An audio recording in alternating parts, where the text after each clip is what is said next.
শিগগিরই একবার দরজা খোলো ভাই, দরকার আছে। ও দাঁড়াও, খুলছি। বলো কি ব্যাপার? ভাই একবার শ্মশানে যেতে হবে। হ্যাঁ, শ্মশানে কেন? কে মারা গেছে? রঘু মস্তান। হ্যাঁ, মারা গেছে? কখন? এই তো কিছুক্ষণ আগে। ওর চাকর খেদা এসে আমাকে খবর দিল।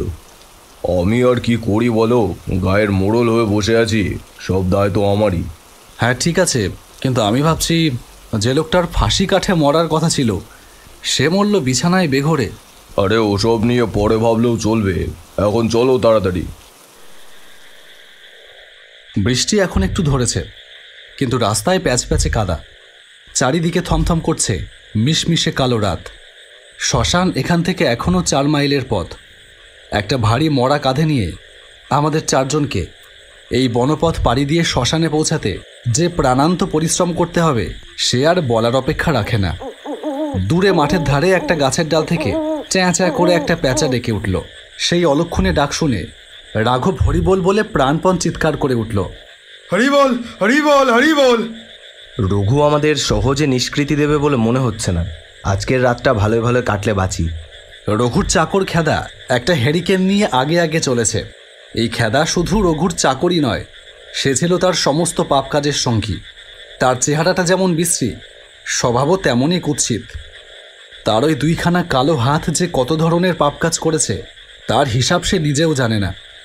রঘু ছাড়া আর কেউ তাকে ভালোবাসত না। বন পেরিয়ে আবার এক মাঠ পড়বে, তারপর নদীর ধারে শ্মশান। কিন্তু আজকের এই ঘন অন্ধকারে মাঠ আর বন, আকাশ আর পৃথিবী যেন সব এক হয়ে গেছে।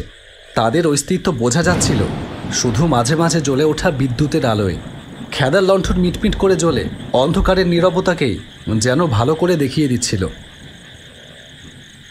কিছুটা এগোবার পর সুখবিলাসদা বলল, আমার মনে হচ্ছে কে যেন আমাদের পেছন পেছন আসছে। সবাই দাঁড়িয়ে পড়লাম। খেদা হ্যারিকেনটা একটু উঁচু করে একবার দেখে নিয়ে বলল, কোথায়? কেউ নেই তো? সুখদা, এই দুর্যোগের রাতে কে আর ভিজতে ভিজতে আর হোঁচট খেতে খেতে এখানে আসবে? নাও চলো, দাঁড়িয়ে পড়লে দেরি হয়ে যাবে। মাঠ ছেড়ে আবার বনে এসে পড়লাম। চলতে চলতে মনে হতে থাকলো বনের গাছপালার সাথে ঝোড়ো হাওয়ায় অন্ধকার যেন দোল খাচ্ছে। আমাদের সকলেরই গা ছমছম করতে থাকলো। নিশ্চয়ই আমাদের সাথে কেউ আসছে। এবার আমি খুব কাছেই পায়ের শব্দ পেয়েছি। তুমি ভুল শুনেছ সুখদা, এইরকম পরিবেশে ওরকম মনে হতেই পারে। না না, ভুল নাও হতে পারে। আমিও শুনেছি এই জায়গাটা নাকি ভালো না। রাম রাম রাম রাম রাম রাম রাম। বনের মাঝখানে এসে কাঁধ থেকে খাটটা নামিয়ে রেখে আমরা একটু জিরোতে থাকলাম। আমরা ছাড়া যে পৃথিবীতে আর কোনো জীবিত প্রাণী আছে এতক্ষণ পর তার সাড়া পাওয়া গেল।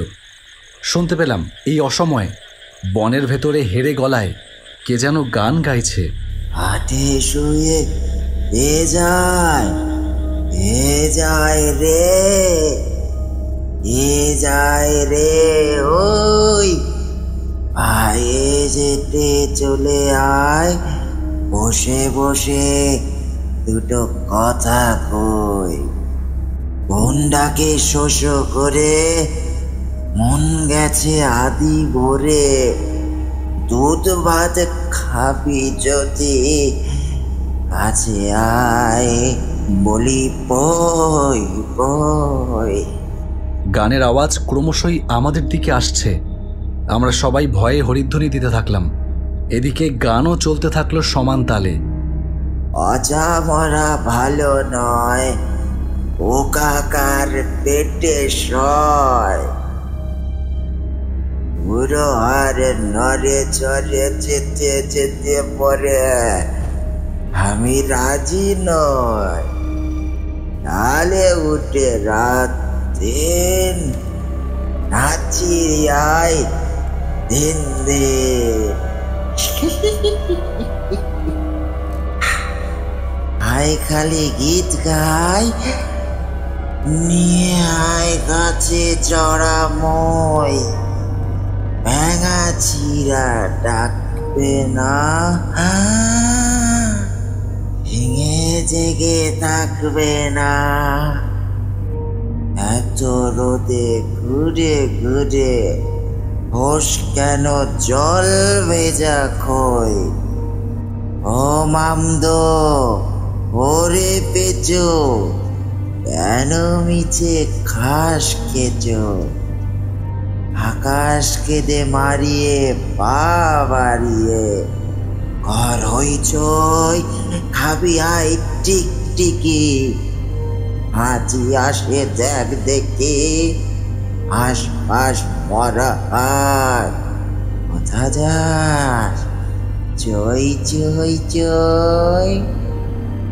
হ্যাং চলে শুয়ে শুয়ে, আর পোলা মেলে পুয়ে।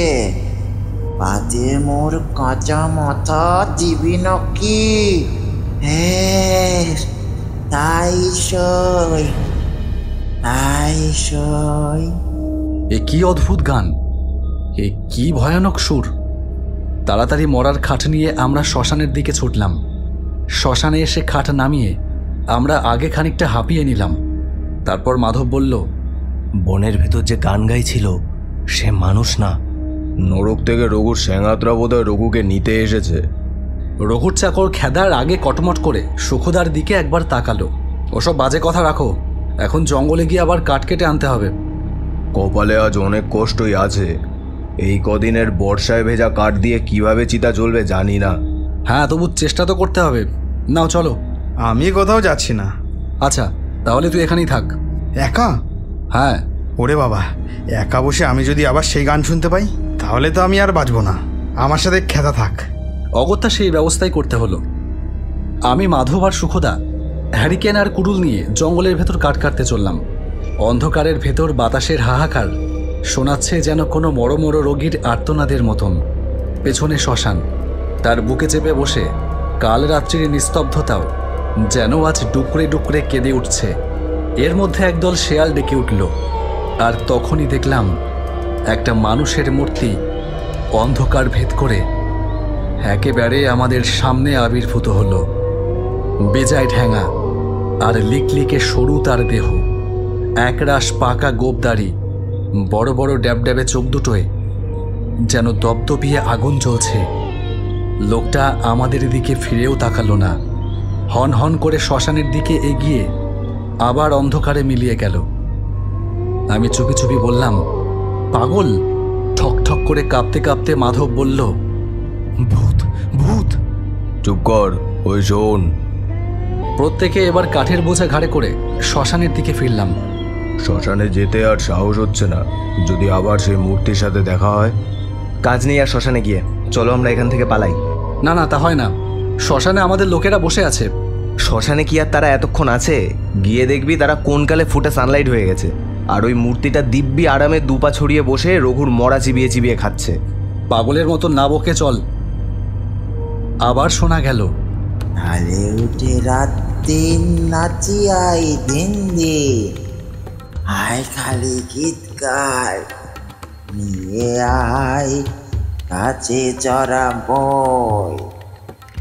আমরা ভয়ে কাঠ হয়ে দাঁড়িয়ে পড়লাম। শ্মশানের দিক থেকে আসছে। এবার আর একটা নয়, দুটো মূর্তি। প্রথম মূর্তিটার মুখের দিকে তাকিয়েই আমার বুকের রক্ত যেন হিম হয়ে গেল। এ যে রঘু, যার মরা আমরা কাঁধে করে শ্মশানে নিয়ে এসেছি। হ্যাঁ হ্যাঁ, রঘুই। রঘু ছাড়া আর কেউ নয়। আর রঘুর পেছনে পেছনে চলেছে পোষা কুকুরের মতো তার চাকর খেদা। দেখতে দেখতে অন্ধকারের ভেতর তারা অদৃশ্য হয়ে গেল। ছুটতে ছুটতে তিনজন আবার শ্মশানে এসে পড়লাম। মরার খাটের পাশে একলা বসে মানিক বলির পাঠার মতন কেঁপে কেঁপে মরছে। মানিক, মানিক, ব্যাপার কি? আমি কিছু জানি না। আমি এখানে আর থাকবো না। আবার সে গান শুনে আমি অজ্ঞান হয়ে গেছিলাম। জ্ঞান ফিরতে দেখি আমাকে এখানে একা ফেলে ওই খেদার আজকেল পালিয়েছে। খাটের ওপর কাপড়ে ঢাকা মরা তো ঠিকই আছে, তবে কি আমরা যা দেখেছি তা চোখের ভুল? হঠাৎ এক পশলা ঝোড়ো হাওয়ায় মরার মুখের ওপর থেকে কাপড়টা সরে যেতেই দেখলাম খাটের ওপর মৃতদেহ আছে বটে, কিন্তু সেটা রঘুর মৃতদেহ নয়। এই ক্ষণিক আগে মাঠের ভেতর যে দাড়িগোফলা রোগা ঢ্যাঙা লোকটাকে দেখেছিলাম, এটা তারই দেহ। মরে একেবারে আড়ষ্ট হয়ে খাটের ওপর পড়ে আছে। অনেক হয়েছে, আর এখানে এক মুহূর্ত নয়। এই পালাও, পালাও, সবাই পালাও। বাড়ি ফিরে নিজের বিছানায় শুয়ে ঘুমোচ্ছিলাম। শেষ রাতে হঠাৎ ঘুমটা ভেঙে গেল। দরজায় কে যেন বাড়ি মারছে। উঠে এসে দরজা খুলে দিতেই দেখলাম কেউ কোথাও নেই। হঠাৎ কোত্থেকে যেন আবার সেই বেসুরো গান ভেসে এলো। শিউরে উঠে আবার ঘরে ঢুকে দরজায় খিল লাগিয়ে দিলাম।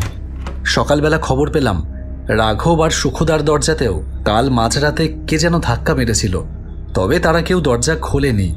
রঘু চাটুজ্জে আর খেদার আর কোনো খবর পেলাম না।